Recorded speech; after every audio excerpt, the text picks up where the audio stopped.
RBV Agro. As notícias de agricultura, pecuária e a vida no meio rural. RBV Agro. Olá, boa tarde. Começa agora mais um RBV Agro. Boa tarde, Priscila. Boa tarde, Murilo. Boa tarde a todos. Edição 56 do nosso programa. Exatamente. E a edição 55 foi especial no sábado passado, quando nós comemoramos um ano do RBV Agro. E queremos agradecer a todos que prestigiaram a nossa programação. Gratidão pela audiência e pelo carinho. Recebemos muitas mensagens de felicitações e desejos de vida longa ao RBV Agro. E é bem isso que nós queremos, né, Murilo? É isso mesmo, Priscila falou e disse. Daqui a pouco a gente vai registrar os ganhadores dos brindes do programa de aniversário que foram cedidos pela Sulita, Cicobi, Uniarp e Erva Mate Caio. Destaque do RBV Agro. De simples agricultor a símbolo da causa rural. Produtor de queijo que foi preso em fiscalização na feira fala sobre repercussão do caso. A nossa reportagem foi até a casa do seu Luiz Petrikovski para saber como está a produção e as vendas do queijo após essa polêmica toda. Cachos de uva maduros em junho. Será que é possível? A gente conta em que situações isso pode acontecer. Morador da Serra Catarinense registra imagens de um leão baio e aqui na região, trabalhadores de uma obra resgataram um veado. Safra de inverno 2021 deve superar a produtividade de anos anteriores em Santa Catarina, como destaque para trigo, alho e cebola. E vamos saber qual a previsão para o inverno que começou oficialmente nesta semana. RBV Agro. De um simples agricultor para um símbolo da causa rural. 16 dias depois de ser preso em uma fiscalização na Feirinha, no município de Caçador, o produtor de queijo Luiz Petrikovski conta que vem recebendo apoio de autoridades e da comunidade em geral. E na semana passada, uma notícia boa. Ele recebeu o certificado da SIDASC de propriedade livre de brucelose e tuberculose bovina, uma condição essencial para produzir produtos derivados do leite. A nossa reportagem foi lá conferir como está a rotina do seu Luiz depois de tudo o que aconteceu. Angélica Alves. Acordar antes do cantar do galo e dormir logo quando o sol se põe. Tirar o leite cedinho, lidar com a roça e com a bicharada. É mais ou menos assim que se resume a lida do homem do campo. Seu Luiz Petrikovski é um deles. Há mais de 30 anos, ele e a mulher, Dona Jocely, produzem queijo artesanal. E depois de um episódio assim não tão feliz, seu Luiz passou de um simples agricultor para um símbolo da causa rural. Em junho, Luiz Petrikovski foi detido em uma fiscalização sanitária na feira do produtor rural em Caçador. Ele se negou a entregar os queijos que vendia sem o selo de inspeção municipal. O caso gerou comoção na cidade e repercutiu até na imprensa nacional. Seu Luiz recebeu visitas e ligações de autoridades, além do incentivo de amigos, clientes e apoiadores da causa. Foi muito legal ver as pessoas preocupadas com o produtor rural, com o agricultor, com o produtor artesanal, Porque, por outro lado, nós temos um público que gosta do nosso produto, A dificuldade enfrentada por tantos produtores para se regularizar passou a ser analisada também pela Câmara de Vereadores do município. A questão é que ainda não existem normas específicas para produtores artesanais, como de queijo e salame, por exemplo. Uma comissão foi montada junto aos produtores rurais e órgãos ligados à agricultura para tentar alterar a lei. Temos que ter sim a legalidade para dar para a população também a segurança dos produtos que consomem, porém temos que ter o diálogo e que esse diálogo traga sim benefícios para nossos produtores. Pois não podemos cobrar do produtor como se fosse uma grande empresa. Nós temos que sim ter uma legislação, segui-la, mas nos moldes do tamanho do produtor. Quero legalizar isso, mas eu quero legalizar com uma portaria ou com uma lei ou com uma legislação que seja voltada somente para o produto artesanal e não e separada do produto industrializado, né? Recentemente, em nome do governador Carlos Moisés, o secretário de Estado da Agricultura, da Pesca e do Desenvolvimento Rural, Altair Silva, visitou a família Petrikovski e fez a entrega do certificado como propriedade livre de brucelose e tuberculose, requisito fundamental para a produção de queijos em Santa Catarina.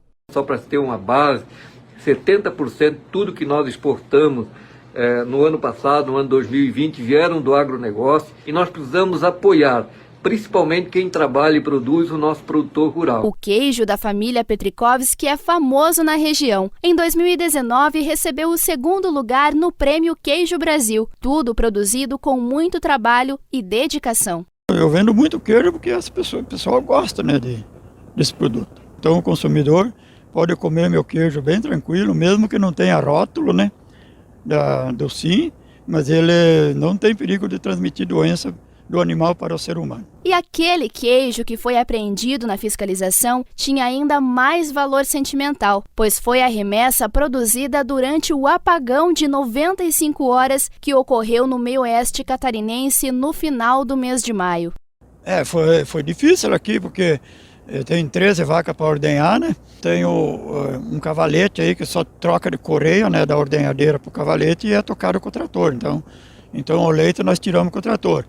O queijo para fazer, tem que voltar a fazer no tachinho, com fogão industrial e tudo, né? Mas fazer o quê? Mas ainda que fizemos o queijo. Mas se engana quem acha que as dificuldades assustaram o casal. A produção de queijos na propriedade, que fica na linha Caixa d'Água interior de Caçador, continua a mil. E daí, como saiu a notícia, aí mais gente quis mais queijo, começou a perguntar, né? Vocês conheciam o queijo, né?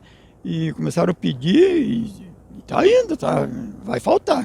Para vocês terem uma ideia, ontem um cliente pediu 30 peças de queijo, né? Que tem um escritório, né? E os funcionários, e o seu pai, a mãe, sogro, cunhado, todo mundo queria queijo, né? Então eu vendi 30 peças de queijo só para um cliente ontem, né? Se a apreensão dos queijos gerou tristeza, a repercussão do caso arrancou sorrisos. Isso porque o seu Luiz recebeu várias mensagens de incentivo, como depoimentos, música e até virou personagem de charges. Por exemplo, eu correndo e a polícia correndo atrás com o queijo. Outra perguntando se o colono tinha selo, né? E uma que me marcou bastante foi o Gerson Witt, né? Aquela me marcou muito, né? Que ele fez até com o meu bigode, que é 2 cores, né?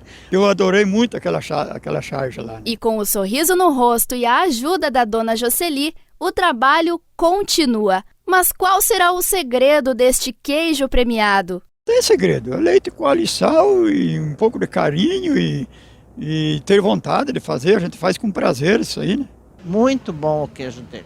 Ele é furadinho, então eu gosto desse tipo de queijo. Eu acho tudo muito caprichado, tanto queijo quanto leite. Continue nessa sua luta, que o senhor está no caminho certo. E parabéns pelo seu queijo, que é excelente. E tomara que dê certo esse movimento que se criou a partir do caso do seu Luiz Petrikovski e que o debate avance para uma alteração na lei que diferencie, de fato, a produção artesanal em relação aos produtos industrializados. É mesmo, seria um incentivo para o agricultor permanecer no campo. Um abraço, seu Luiz, siga em frente com o seu trabalho. Bom, a nossa reportagem conversou também com um representante da Ipagre para informar os procedimentos necessários para quem quer comercializar o seu produto caseiro ou colonial. A reportagem é de Wilson Antônio. É importante os produtores estarem atentos em relação à regularização dos produtos de sua propriedade que serão comercializados. Jonathan Galho, gerente regional da Ipagre de Videira, informa de que forma o produtor deve buscar informações sobre a legalização. Então o produtor ele deve buscar sempre a orientação, né? Eu coloco aqui à disposição os nossos escritórios municipais da Ipagre, para que lá eles busquem, junto ao nosso técnico, junto ao nosso extensionista, a informação necessária para que ele comece a legalização das suas atividades. Mas nós temos na nossa regional de Videira 2 pessoas que trabalham muito fortemente a questão da legalização. Vinculado isso ao programa de gestão de negócios e mercados, que é o programa interno da Ipagre que trabalha essa questão da gestão da propriedade, da gestão do negócio. Conforme Jonathan, os produtos são divididos por grupos. Nós temos a questão dos produtos derivados de vegetais, né?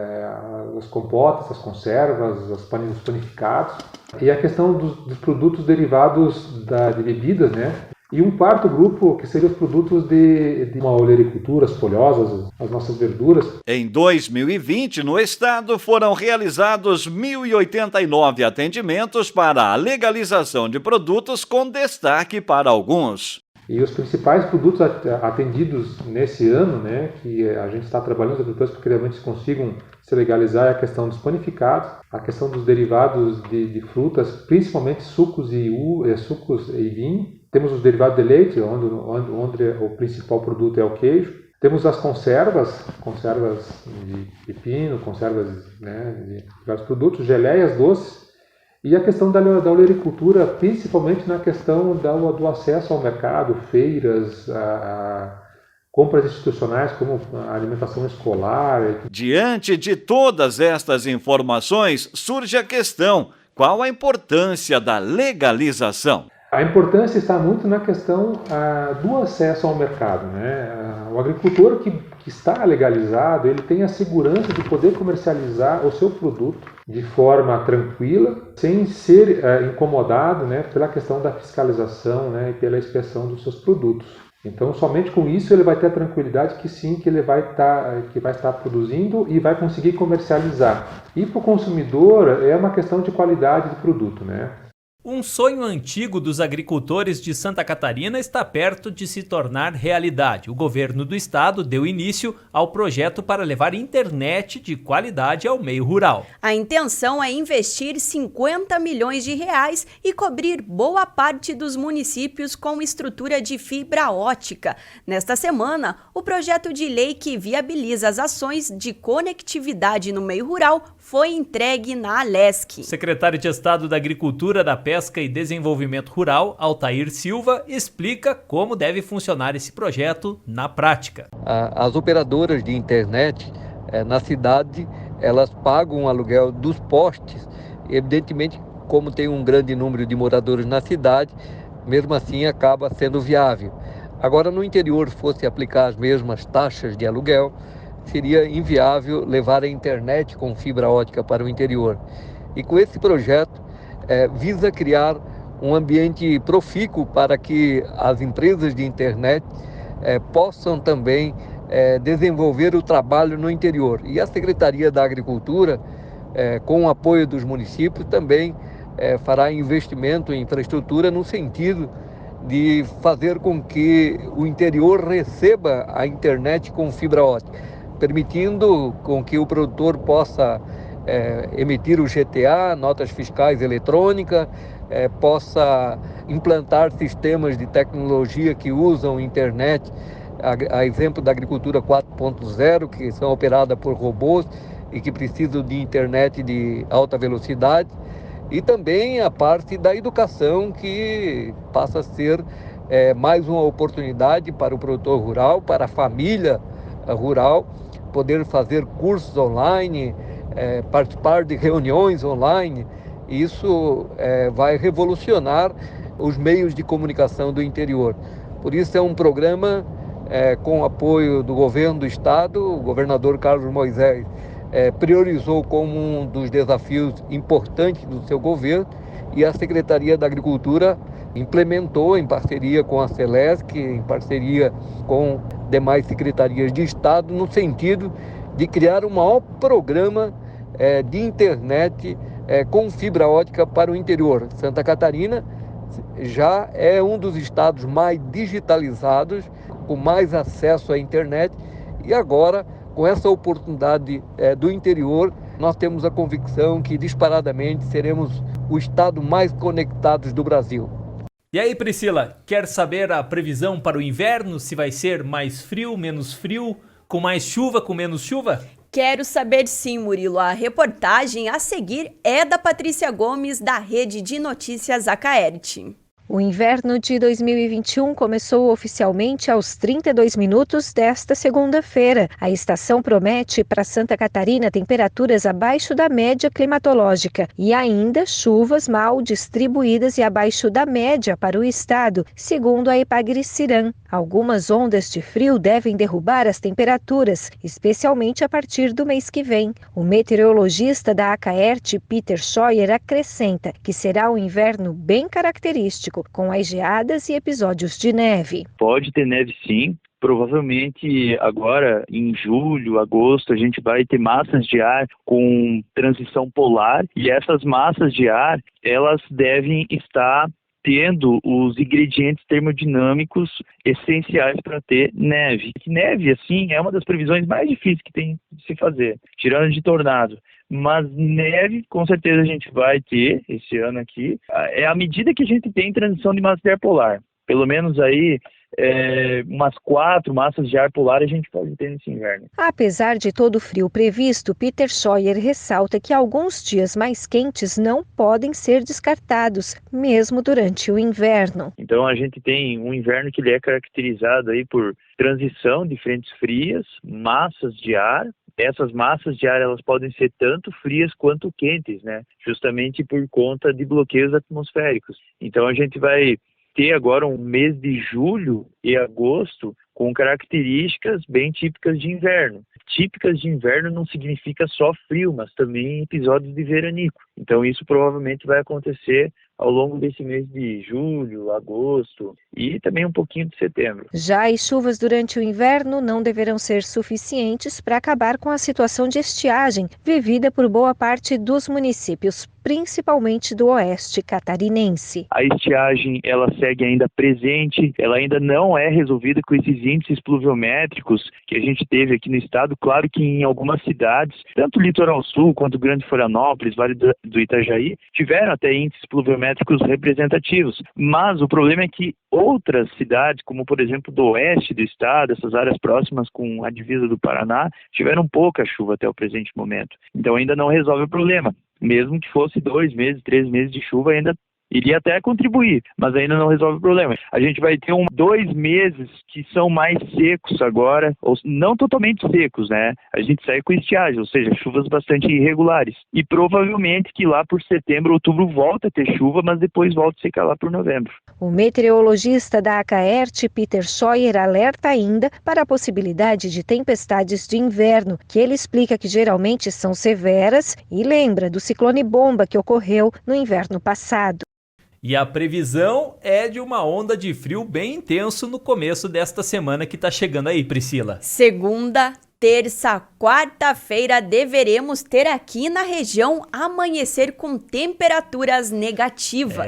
Vai preparando o cobertor, as roupas mais grossas. Você do campo não esquece de proteger as plantas e os animais mais sensíveis ao frio. No próximo bloco será possível uma parreira dar uva no mês de junho, Murilo. Essa eu quero ver. Na volta tem ainda os recados dos ouvintes e internautas do agro.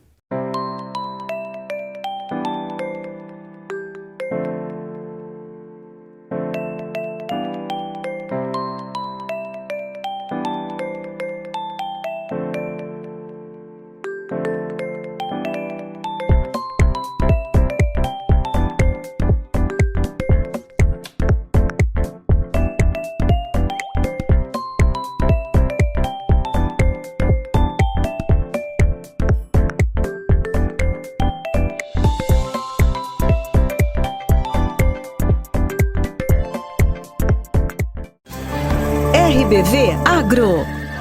As notícias de agricultura, pecuária e a vida no meio rural. RBV Agro. O RBV Agro está de volta com os recados dos ouvintes e internautas. Murilo segue repercutindo a reportagem da mandioca gigante. Pois é, um abraço para o seu Plínio Zanata, que participou aqui no RBV Agro, e agora recebemos uma foto de um agricultor do município de Videira que colheu um mandiocão também. Seu Dorvalino Brancalhone, um abraço. Quem nos acompanha pela internet está vendo o tamanho do aipim. Dá para fazer uma competição aqui. Exatamente, o Dilson Seixas de Moraes também tirou um pé de mandioca no fundo da casa dele em Caçador.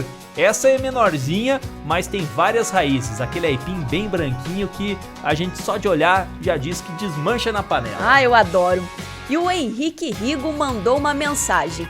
Gostaria de compartilhar com vocês uma flor da casa da minha mãe. O nome é crista de galo, geralmente é de um porte pequeno, mas essa cresceu bem. Obrigado pela participação, Henrique. A mãe dele é a dona Pierina Rigo, que mora na linha Rio Tigre, em Videira. Obrigada a todos que mandaram recados e curiosidades. Envie você também sua foto, vídeo, mensagem. O WhatsApp do RBV Agro é o 99129-4258. Capricha aí que a gente mostra no sábado que vem. RBV Agro. E agora, Murilo, eu fiquei sabendo dessa história, mas ainda não tô acreditando.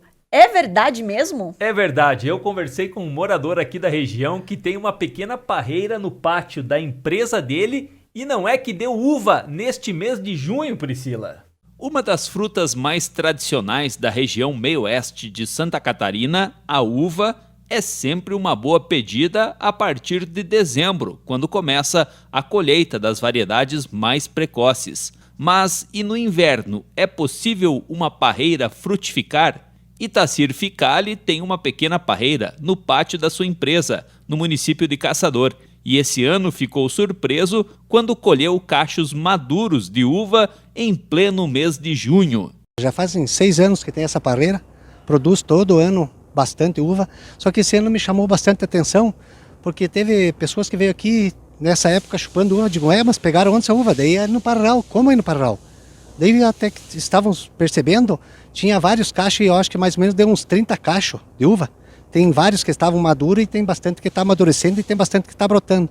Daí até eu fiquei pensando, nossa, nessa época, com toda a jada que deu, e a uva está tão doce, tão gostosa, então me chamou muita atenção, por isso que eu pedi para vocês virem fazer uma entrevista, para ver com o pessoal da IPAGRE, para ver o que é isso aí, o que é isso aí da natureza, que nem eu não sei explicar. Das 4 videiras, apenas uma apresentou essa produção precoce da variedade Isabel, que normalmente é colhida a partir de janeiro. Engraçado. E as folhas também, né? Dá para ver agora que as folhas só de um pé que tá. Os outros pés caíram todas as folhas. E esse pé estão com todas as folhas ainda. Você fez alguma coisa diferente? Podou? Não, o tratamento é igual para todas. A poda sempre é em agosto. Então eu não sei o porquê que é a primeira vez desses 6 anos, a primeira vez que acontece isso. O pesquisador José Luiz Petri, especialista em fruticultura, explica em que situações pode ocorrer a formação de cachos de uva fora de época. Comum não é, mas eventualmente isso aí pode ocorrer quando há uma quebra de ramos ou algum outro problema que ocorra na videira, por exemplo, uma queda de folha precoce, né? Então, nessas condições aí, ela rebrota e ainda tem condições de florescer, né? Depois da colheita normal, né? Então isso pode ocorrer. Os cachos são todos pequenininhos, mas bem doce. É uma uva bem dura, assim, parece aquela casca dura. Então, e bem doce, é isso que me chamou bastante atenção. Os cachos são menores porque não é a época normal, as gemas não deu tempo suficiente, muitas vezes, para se formar, né? Agora, quanto a casca dura também, isso aí pode ser explicado pelas temperaturas mais baixas nesse período, né, em que ela está produzindo, né, e doce também pelo acúmulo de açúcar, né. É normal que mesmo em baixas temperaturas, né, há um bom acúmulo de açúcar, né. E uma boa notícia ao dono da parreira. Segundo o especialista, os cachos precoces não devem interferir na produção lá na época correta da safra. Como foi poucos cachos que ocorreram, não foi a produção total que ocorreu nesse período, não vai ter influência nenhuma praticamente na próxima safra, né? Até mesmo porque ele precisa fazer a poda e grande parte das gemas ele vai retirar. Então a parreira sempre tem gemas mais do que o necessário para uma produção normal, né? Então, dentro disso aí, principalmente que são videiras, assim que não é em produção comercial, nós deveremos ter produção normal agora na próxima safra. Ainda mais que o inverno está correndo muito bem esse ano para as fruteiras de clima temperado. Tem bastante cliente que vem aqui, daí quando está madura, levam para casa, porque ela produz bastante. Eu acho que esses 4 pezinhos aí dá uns 300, 400 quilos por ano. Curioso, né, Priscila? Ô, se é, e é boa a uva? É boa, sim. Eu, particularmente, adoro uva. Pena que tinha pouca, mas deixo aqui um abraço para o Ficali. Muito obrigado por lembrar da gente. É isso aí. O que aparece de inusitado e tem a ver com agro, pessoal, já manda uma mensagem. Isso é muito legal. É muito bom contar essas histórias. Vamos reforçar aqui o nosso WhatsApp, que é o 99129-4258. Se você tem alguma sugestão, é só mandar um alô no Zap. Ah, e quem nos ouve pela rádio não acreditou na uva no mês de junho? Vai no Facebook, no YouTube do RBV Notícias e confere a reportagem em vídeo. RBV Agro. E faltou registrar o cenário do RBV Agro de hoje. Nesta semana, lá no dia 24 de junho, foi o dia de São João. Então nós temos aqui uma decoração típica para lembrar essa data de São João. Tá bonito demais, Sô. Nosso próximo assunto, safra de inverno 2021 deve superar produtividade de anos anteriores em culturas como trigo, alho e cebola. A safra deste inverno tem previsão de aumento de produção em todo o estado. As projeções de área plantada e de produtividade de culturas dessa época, como trigo, aveia, cevada, cebola e alho, foram apresentadas nesta segunda-feira pelo CEPA, o Centro de Socioeconomia e Planejamento Agrícola da IPAGRE. O trigo tem uma das melhores expectativas, com um aumento de 38% na área plantada e de 55% no total produzido. João Rogério Alves, analista de socioeconomia da IPAGRE-CEPA, acredita esse crescimento aos bons preços pagos aos produtores de trigo na última safra e a uma previsão climática favorável, de um inverno com pouca chuva e de frio adequado para a cultura do trigo. O destaque maior vai para a cultura do trigo. Nessa safra deveremos ter um incremento de 38% na área plantada, passando de 58.300 para 80.500 hectares. Os bons preços que vêm sendo praticados pela saca de trigo, aliado à previsão de clima favorável para as culturas de inverno com pouca chuva e frio adequado para a cultura, a previsão é que tenhamos uma boa safra. E por isso, os produtores intensificaram os plantios e o incremento de área. Bons números também na produção de aveia, que tem um incremento estimado de 24% em relação ao ciclo anterior. Já a cevada vai regredir em área cultivada, será 20% a menos do que no ciclo anterior. Apesar disso, a produtividade média da cevada deve crescer em 55%. E ainda tem as tradicionais plantações catarinenses de alho e cebola. O estado é o maior produtor nacional de cebola. Segundo o Jurandir Gugel, analista de socioeconomia da IPAGRE-CEPA, nesta safra, Santa Catarina deve continuar produzindo mais de 25% de toda a cebola do país. Então o estado se mantém competitivo, tem toda uma cultura, um conhecimento, uma infraestrutura de produção da cebola em Santa Catarina que nos faz presentes no mercado nacional. Santa Catarina também é o terceiro maior produtor de alho do Brasil e, segundo Jurandir Gugel, se as condições climáticas forem normais, a produção de alho deve ter incremento de 20%. E a expectativa é a produção de 18 a 20 mil toneladas, a depender das condições climáticas que vamos enfrentar. É uma cultura também extremamente tradicional aqui no estado, aliás, o alho de produção comercial, ele surgiu aqui em Santa Catarina. Nós somos o berço nacional da produção de alho, né? A produção de cereais de inverno tem sido incentivada em Santa Catarina como uma alternativa para minimizar o déficit catarinense de milho, que serve de alimento para os animais. A grande dependência do milho para a alimentação de aves e suínos vem colocando o estado na posição de maior importador nacional de milho. João Rogério Alves, analista de socioeconomia da IPAGRE-CEPA, comenta. Então, boa parte dessa produção poderá ter como destino não apenas farinhas, mas sim produção de grãos para a fabricação de ração, já que o estado vem enfrentando problemas sérios de abastecimento de milho. A safra passada foi bastante prejudicada pela cigarrinha e por estiagem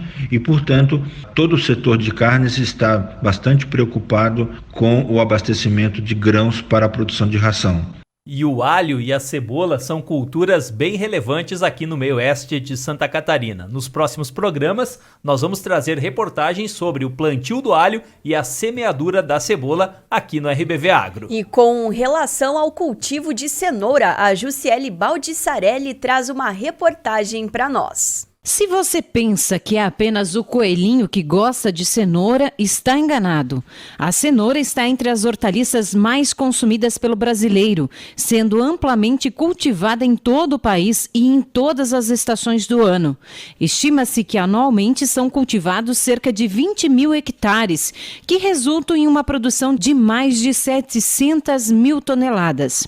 E uma parcela dessa produção sai do interior dos municípios, como por exemplo de Caçador e Calmon, em que produtores se dedicam ao cultivo de hortaliças e legumes. O pesquisador da Epagre, Leandro Ram, explica que a região meio-oeste catarinense produz cenoura o ano todo, pois os produtores contam com o auxílio de tecnologias. Mas o pesquisador dá uma dica importante, que está relacionada à exigência do cliente. A cultura da cenoura é uma cultura interessante para a nossa região, justamente porque o nosso produtor ele já tem estrutura para conduzir esse tipo de lavoura, como equipamentos, pulverizador, um sistema de irrigação, então ele consegue facilmente se adaptar a esse tipo de cultivo. E outra coisa que nos favorece é que nós podemos cultivar o cenoura o ano todo, tanto inverno quanto verão, ao passo que tem regiões que só conseguem cultivar uma certa época do ano. Nossa região de Caçador hoje tem possibilidade de plantar cenoura o ano todo, já que tem híbridos cultivares adaptadas ao cultivo em praticamente todos os meses do ano. No entanto, o que nós destacamos e o produtor tem que ter consciência que o mercado hoje é exigente, ele quer cenoura de qualidade, né? Então plantar de qualquer jeito não adianta. E o que a gente percebe também, os cultivos de cenoura ultimamente aumentaram consideravelmente na nossa região, o que levou a um excesso de oferta da mercadoria, né? Principalmente nessa safra de verão, muita gente plantou, até produtores que nunca plantavam cenoura plantaram, e o resultado foi que não tiveram a venda que estavam esperando, preço baixo, e muitos produtores inclusive tiveram que eliminar a cenoura porque nem valia nem a pena colher. RBV Agro. Os bombeiros da cidade de Rio das Antas resgataram nesta semana um veado que estava perdido, preso debaixo da ponte sobre o Rio do Peixe, a qual está passando por obras. Populares acionaram a guarnição dos bombeiros para fazer o resgate do animal, uma fêmea que estava em meio a pedras, bastante assustada e com sangramento no focinho. Após captura, o veado foi encaminhado a uma clínica veterinária. Após tratamento, o animal foi solto em habitat natural. Como já falamos no início do RBV Agro, no sábado passado nós comemoramos 1 ano do programa com uma edição especial de 1 hora e fizemos o sorteio de brindes dos patrocinadores, Priscila. E por motivo de logística, nós estamos divulgando hoje os ganhadores do sorteio. São 30 brindes e 30 ganhadores. A relação já está lá no portal rbv.com.br. No nosso Facebook também, e a retirada pode ser a partir de segunda-feira na emissora da RBV mais perto de você. Muito obrigado a todos que participaram e parabéns aos sorteados. E para fechar o RBV Agro de hoje, tem um reprise de uma reportagem da Angélica Alves contando alguns bastidores desse primeiro ano do programa. Oi gente, tudo bem com vocês? Aqui tá tudo certo. Olha só, eu tô aqui para falar sobre making off. É isso aí, eu vou contar tudo sobre os bastidores do agro para você, que diga-se de passagem, estão super engraçados. Vamos lá, top 5 bastidores do agro. Quinto, você lembra da matéria do galo que bota ovo? Pois é, a matéria em si já é ótima, quase 2 milhões de views. Mas melhor ainda foi o susto que eu e a Rita Maratini levamos quando o galo bateu as asas. É isso mesmo, a Rita quase derrubou o galo que estava no colo dela, mas continuou a matéria como se nada tivesse acontecido. É cada uma, viu? Quarto, quem também levou um corridão foi a Priscila. Na matéria das mini vacas, ela largou o microfone e saiu em disparada com medo das vaquinhas. Ai, Priscila, elas só estavam querendo brincar, né? Terceiro, E o Murilo? Ele quase caiu do telhado na matéria da Araucária Recordista. Mas vida de repórter é isso aí mesmo. Quem quer contar as melhores histórias tem que se arriscar. Em segundo lugar está o Ramon, que uma matéria do interior relembrou uma brincadeira de infância. Esquibunda, é isso mesmo que você ouviu. Ele pegou uma casca de coqueiro e desceu barranco abaixo. Meio capengando, mas desceu, vai. E em primeiro lugar, para quem acha que é só nas reportagens externas que acontece esse tipo de coisa, não. No estúdio do Agro também acontece cada uma. Tem música, sei que ela não perde um programa seu, dança de aquecimento, acesso de riso e até uma mosca atrapalhando a gravação. E o nosso Top 5 acabou, mas tem vários outros momentos que marcaram este primeiro ano do Agro. A Pri tirando leite, o Ramon bebendo leite direto do balde, teve o Alexson provando azeite de oliva e garapa, o Murilo trajado de apicultor na colheita do mel, o Diego em cima do cavalo e eu com a minha galocha cor-de-rosa entrevistando um cachorro. Essa entrevista não rendeu direito não, viu? E, gente, tem muito mais história dos bastidores do agro, mas eu vou deixar esse gostinho de quero mais pro aniversário do ano que vem. Tchau! Ficou demais essa produção da Angélica. Ficou mesmo. Agora sim, nós estamos colocando um ponto final no RBV Agro de hoje. Valeu pela companhia. Bom final de semana, até sábado que vem. Bom final de semana. Tchau, obrigado. RBV Agro. As notícias de agricultura, pecuária e a vida no meio rural. RBV Agro.